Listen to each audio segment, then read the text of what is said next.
Imagine a vibrant discussion between people that includes both openness and critical thought in the pursuit of truth. The Purchasing Truth podcast is an experience, a journey, an exploration of the impact that negative messages in politics and the media have on our families, community, society, and nation. Join your hosts, Bill Stierle and Tom Hazard, to discover new concepts and language strategies that will reveal effective ways of establishing truth. This podcast series will tackle current events, leadership challenges, healthcare confusion, integrity in business, and many other areas that affect us all. Gain clarity and understanding of the various truth perspectives. Welcome to Purchasing Truth.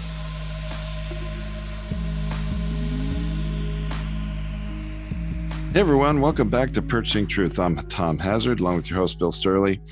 And Bill, there's an awful interesting dynamic playing right now in our government with the power struggle and the infighting within the Republican Party.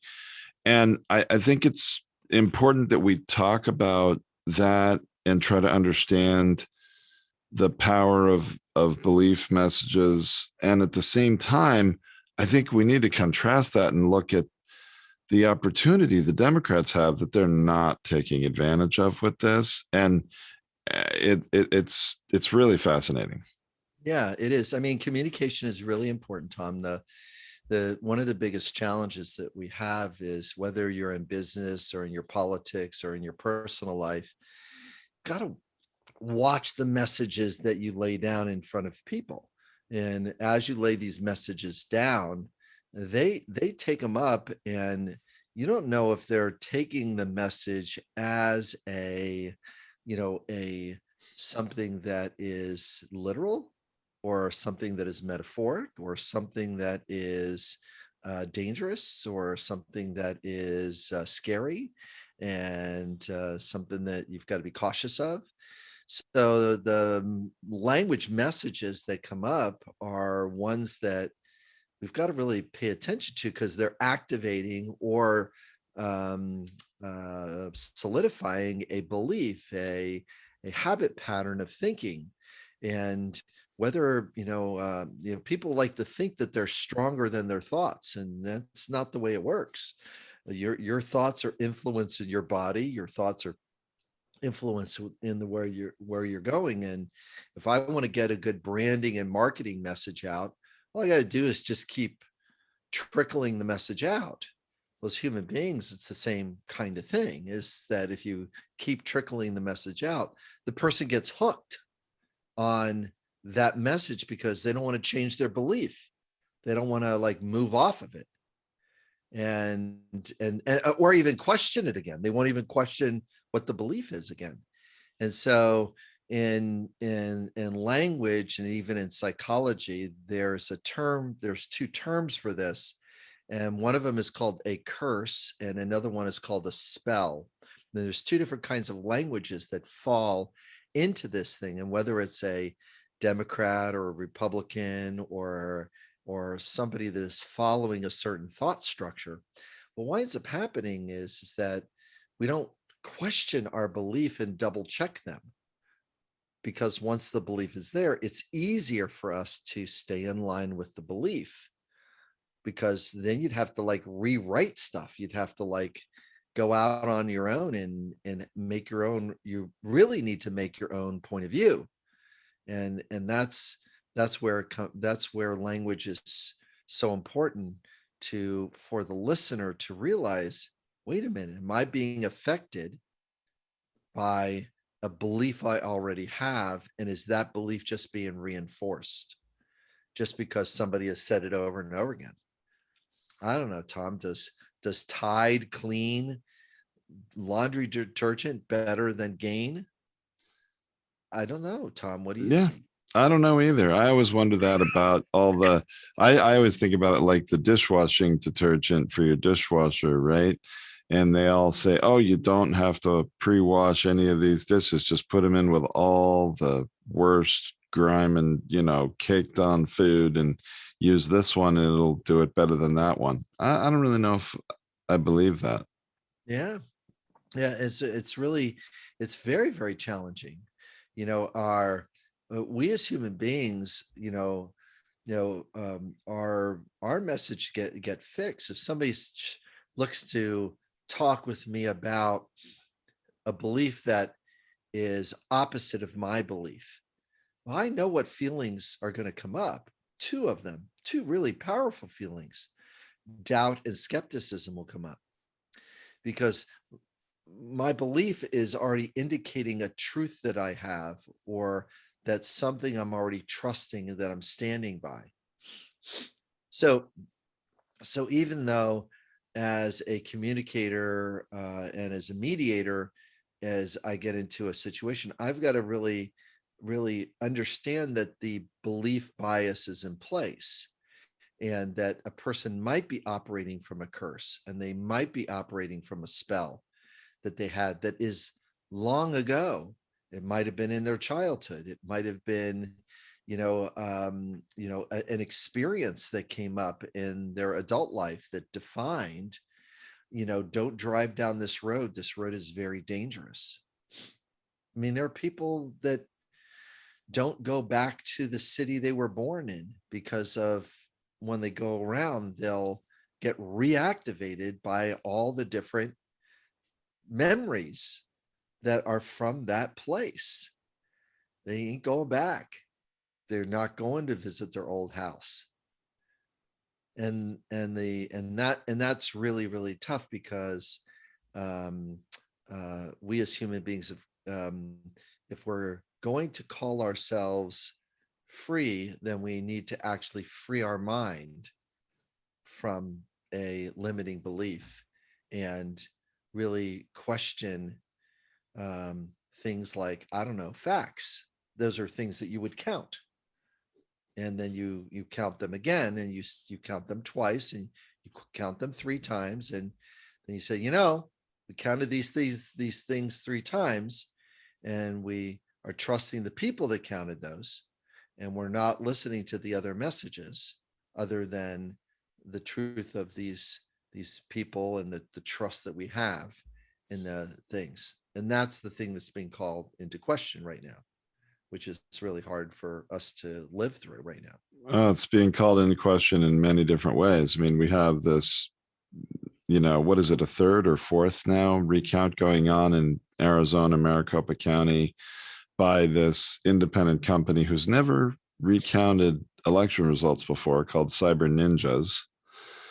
And the Republican Party in Arizona really fought to get the right to do that recount, or to recount it again for, like I said, either the third or fourth time, because the Republicans in the state of Arizona don't like the result that came up, and they have cast doubt and skepticism on the recount results. And this is all a part of really the bigger lie, which is actually called the big lie, right? Which Donald Trump started to sow those seeds of doubt and skepticism on election day. Actually, even before election day, he would say, well, if we don't win, then there was fraud. And then afterwards, he's like, there's all kinds of fraud. There was widespread voter fraud. And this is the lie that was perpetuated. And that doubt and skepticism that he keeps sowing seems to be something that people latch onto pretty easily. Well, there is a logic in his messaging, and that's what makes a curse or a spell very powerful. There's a logic, and the logic is this: is by midnight, the votes that were counted were in our favor. And then how could by morning the votes be all in the other direction? And to the believer, that spell is a spell message. It puts them to sleep and saying, that makes sense to me. Well, it makes sense if the easy people to vote, the lower the people, that the counties that are easiest to count, they get their numbers in first. and the counties that have a greater volume and are harder to count because there's such a greater volume, those numbers would come in later. It's not the other way around. it's not, it's not, but the belief, the spell says, I want to trust my messenger because my messenger is in alignment with my beliefs. So there's a spell is like a verbal poison. It's like something that gets in and the person is overtaken by the belief message. Now, in just to move this back to business for a second, in branding and marketing, it's sort of like, oh my gosh, how can I get a Febreze type response out of the population where it's a $1 billion product that that all you've got to do is line the message up with the belief of a clean house smells like this. And all I've got to do is make a bed and spray it with Febreze. And man, that bed smells good. And now you've got $1 billion business. And then, and I'm talking about a product right now, but it's the Democrats have a product, the Republicans have a product. The challenge is that how do you sell, promote, or get that product to stick? And it's harder to sell a product that is good than it is a product that's going to prevent danger. It's kind of a weird way to say it, but it's the brain is interested in engaging, the limbic part of the brain is interested in engaging nervous, anxious, worried, scared more than it is satisfied, calm, peaceful, delighted. So that's why it's easier to sell. If you don't fight for your rights, you're not going to have a country anymore, than it is to sell, we're going to have, peace and calm, and everybody is going to have a job, and,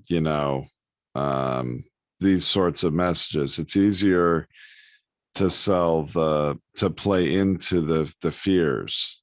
Yes, it's easier to do that. Curses and spells activate that way because what they're doing is that they with a spell is that I want to establish a belief that causes inaction. I'm going to be in an inactive place, but then I'm going to have a with the poison, I'm going to have pent up resentment and bitterness about the other person that you caused me to do that, because it's our identity or our tribe. And then whereas a curse gets a person locked into loyalty. It's a loyalty oath.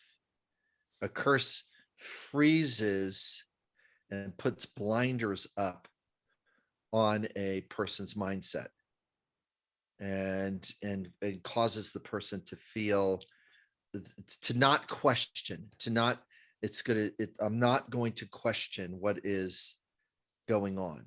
I'm not questioning that. And that's the thing that's really hard, because if we're going to take a look at a healthy version of truth, it looks like we've got to walk our way back to a healthy version of truth, because we're not really fully engaging right now a healthy version of truth, where one person sits on one side, one person sits on the other side, and they say, here's what's best for the country, and here's the healthy version of truth. It's adversarial. And because it's adversarial, as I'm holding my fingers up, they're shooting, then I've got to get our mindset to move forward about what does truth and trust look like, and really break the bad news, break the spell, break the curse. And right now, there's no messages that are breaking the spell or breaking the curse right now. And there's nobody willing to try it. Well, so this is really kind of shocking, Bill, that so the president, the former president, and then Republican leaders in Congress have been selling this big lie, and aided by, right-wing opinion media hosts, right? Yeah. They've been selling this big lie that the election was fraught with fraud since, early November, maybe even before that. And it has really taken root, especially amongst, Republican leaning voters and Trump supporters. And so they really, you see interviews with these people, and they just absolutely do not believe that the election was fair. They believe it was stolen. And now and of course that led to the January 6th insurrection. That led to, many people in the House and the Senate not, voting against the certification of the vote, on which didn't happen then until technically January 7th. But now you've got this continued infighting in the Republican Party from Republicans that do not believe they should be loyal to Trump, who was leading them when they lost the House in 2018, was leading them when he lost re-election in 2020, and they lost the Senate in 2020. Rather than believe they need new leadership, they're, trying to, I like your language of cast a spell on everyone, that instead of looking for a new leader, they're continue to perpetuate this lie that the election was rigged or it was stolen, that's easier than accepting we need new leadership. It's easier because there's no one that's capturing the energy that the former president has captured. He has shown up as the person that has that kind of strength and that kind of power as a marketer and a brander. And I've said that many times. He's brilliant at staying on a marketing and branding message, and not necessarily just saying this is what is the truth, is that my facilities are the best in the world, and you got to come play golf at my facilities, and aren't they great facilities, and you got to keep coming. Look at all the famous people that come to my facilities, and don't you want to be over here with my facilities? And he's done great at just putting the name Trump on stuff, and branding and marketing these facilities as really custom. And the problem with marketing and branding in that kind of way is that if you go too far past the line, the shine wears off, the veneer wears off, it gets thin after a while, and that's where some of his properties are really struggling, and some of his things are, they're going like, I don't want to be associated with that. I want us to have our own identity, and those properties take his name off, and they get sold, and they get repositioned as a wonderful facility to come down, and they readjust the perspective to go, this is a nice place. It's not what that other guy keeps talking about, which is, which would be, for America, would be a return to certain core principles that we've kind of left behind, and that's really, really kind of like the path out of this, because we do need a path out. Well, and right now it's hard to see that path, because there's really a civil war going on within the Republican Party, and House Minority Leader Kevin McCarthy who has completely established his loyalty to former President Trump, is now there's going to be a vote. I think the day we're recording this, it may happen today. There's going to be a vote in the House about stripping, Representative Liz Cheney of her, power in terms of the number 3 position in the committee and within their conference and all that. And it's kind of, you mentioned spells and then curses. It's kind of like McCarthy and other Republicans are putting a curse on Liz Cheney because she is not getting in line and showing loyalty to Trump. She is instead trying to stand for facts and truth that are not as juicy, and people don't seem to be as interested in them, especially when they have some of these really established beliefs of the last 6 months of this big lie. And that this is a heck of a struggle that's going on there. And well, the party could snap back, which is an interesting thing with curses and spells, because you can wake up from them. You can wake up, and that's the point of, Cinderella, and Snow White, and Fiona is, I'm waiting to, I'm supposed to this, and it's going to break the spell that the curse, this break the spell. Now, it's kind of weird, curses and spells with, we could do another whole episode on curses and spells, because a curse causes a lot of doubt and skepticism because it affects truth and trust, right? And whereas a spell creates nervous and scared energy because it's about safety and protection. So all a party has to do is keep playing those two things. And you can, language wise, you can actually watch the Republicans take turns at doing doubt, skepticism, nervous, scared, dot skepticism, dot skepticism, nervous, scared. And the listener, if you're not observing that, if you're a place of action and reaction of it, even the news media, gets, swirls about it. And it doesn't matter how many times Don Lemon rolls his eyes about it, because the curse and the spell stay in place. And his viewers like that, and it'll keep his ratings up, but it's not helpful. What's helpful is in talking about the curse and spell often, and then empathizing and have compassion for the person that's caught with the curse and spell. Now, by the way, it's not like the left doesn't have its version of curses and spells too, Tom. And the vaccine, the vaxxers got their set of problems. There's problems on the left.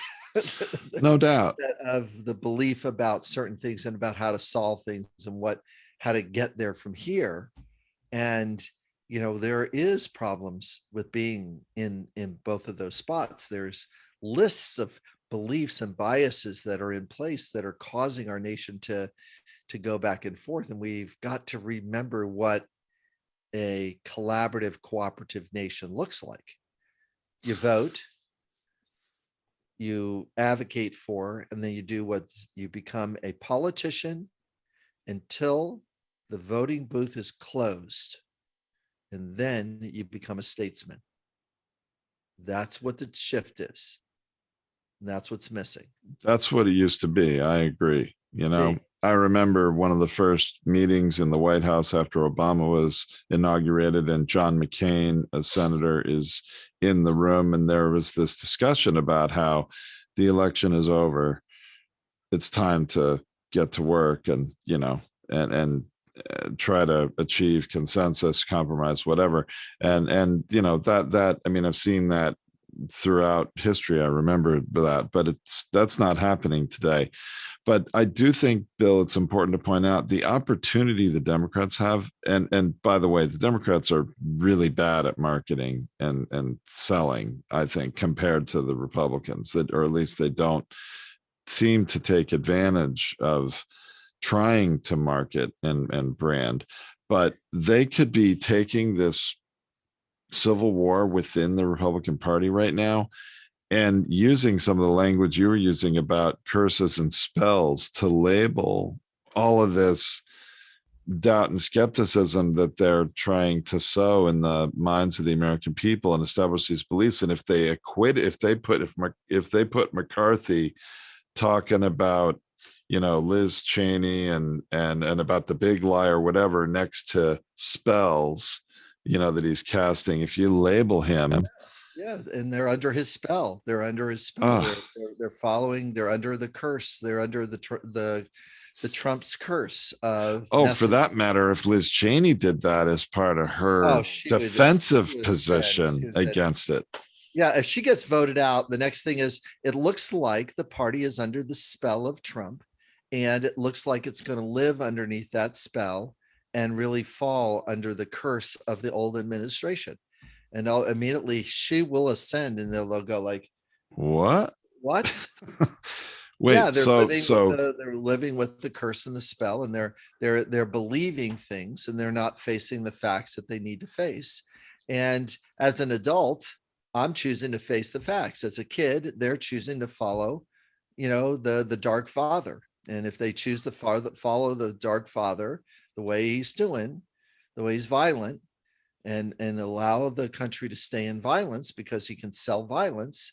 Well, he already sold violence once. And those poor people said empathy and compassion.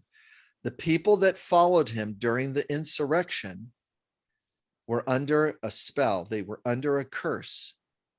And because they followed that message, they are facing legal consequences right now.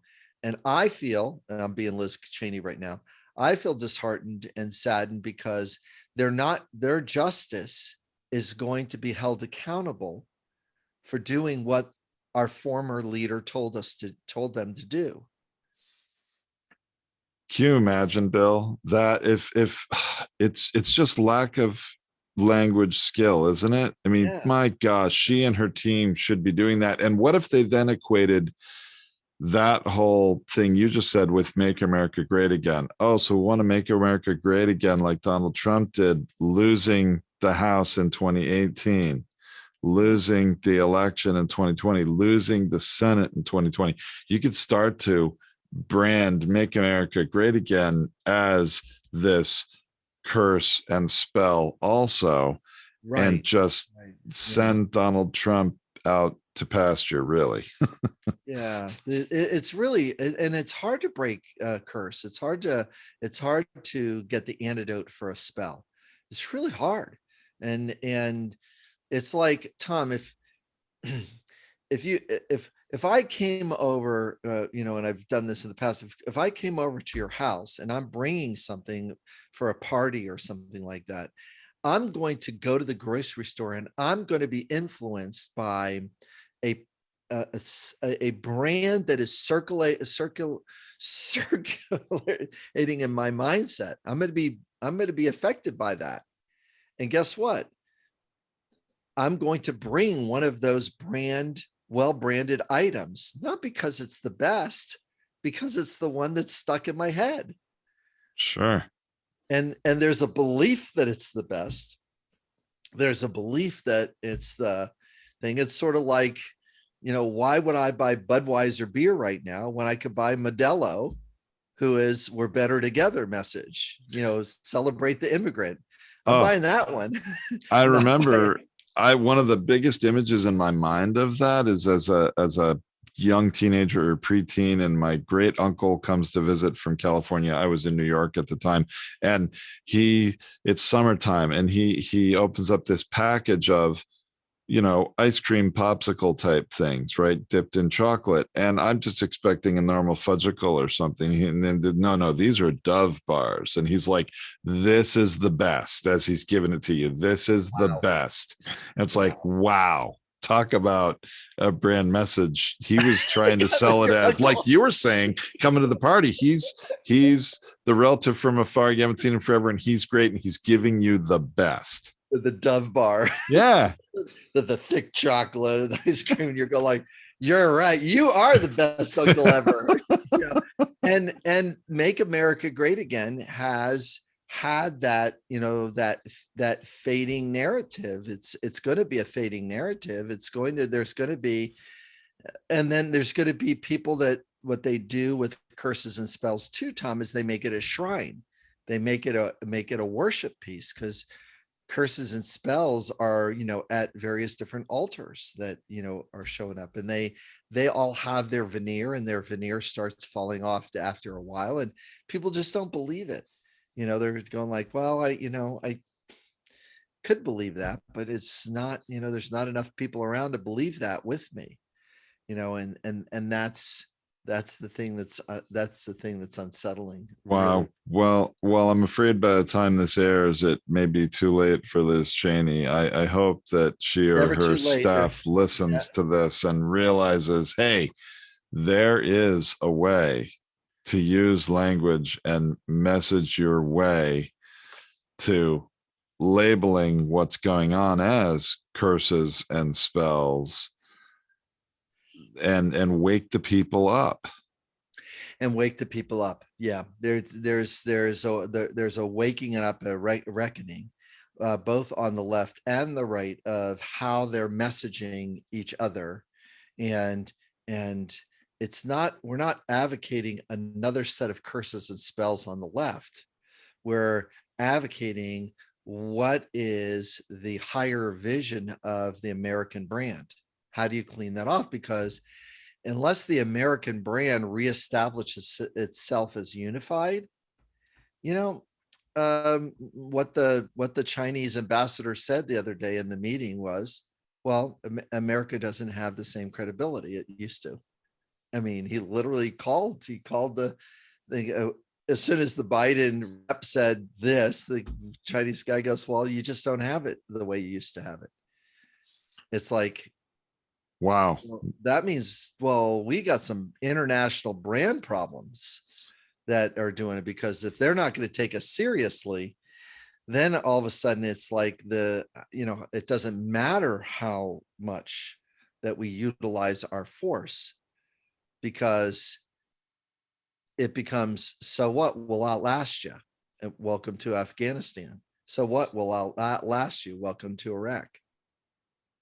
Will outlast you, because you can't maintain that you're fighting for freedom when you're really not, and that's really, really hard for us, for Americans, to believe that we've got to keep reinvigorating, the things that we can do good in the world, not necessarily the things that pit us against each other, which is not, it's not a very strong collaborative and cooperative narrative. It just isn't, so. But anyways, the main thing is, with curses and spells, whether it's a individual struggling, whether it is a company struggling, these messages of um, of um, the ability to create a identity or a value to bring it back alive, like respect or integrity or truth or trust, to bring them back alive, takes a joint pushing the boulder up the hill and saying, well, I believe this word conservative, but I also believe the definition of conservative. I believe the definition of what progressive mean.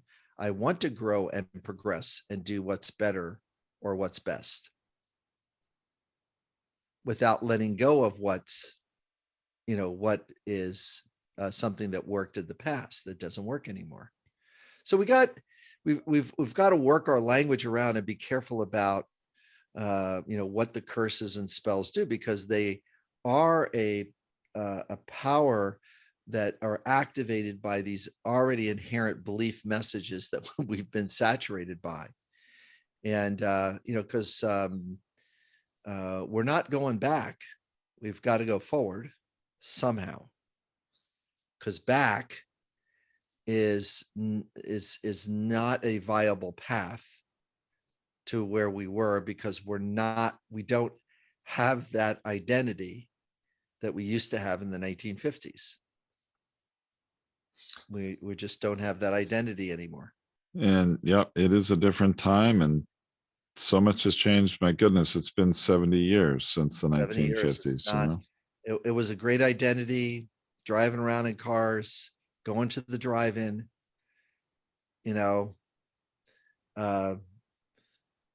starting to dance, doing the jitterbug, just to make it, or the twist or whatever it was in the 50s. Whatever the 50s music was, the birth of rock and roll, you know, having fun and whatever. So yeah, so we really need to really take a look at where our identity needs to go as a nation, and look at that, and more about that coming up, Tom, because there's a lot to talk about with curses and spells for sure. That was very helpful. I really appreciate that discussion, Bill. It helps put some perspective on some of the languaging and messaging going on, and show some tragedies of language and some opportunities as well. Yep. Thanks, Tom. Thank you for listening to this Purchasing Truth podcast. We trust that you have enjoyed this engaging and thought-provoking conversation. Our hope is that you've received value, found clarity, and broadened your truth perspective in this episode. If you did, leave us a review or visit our website, purchasingtruth.com. Join us again for another informative and content-rich discussion here at the Purchasing Truth podcast. Don't just accept whatever information comes your way. Join the discussion. Discover your own voice. Purchase your own truth.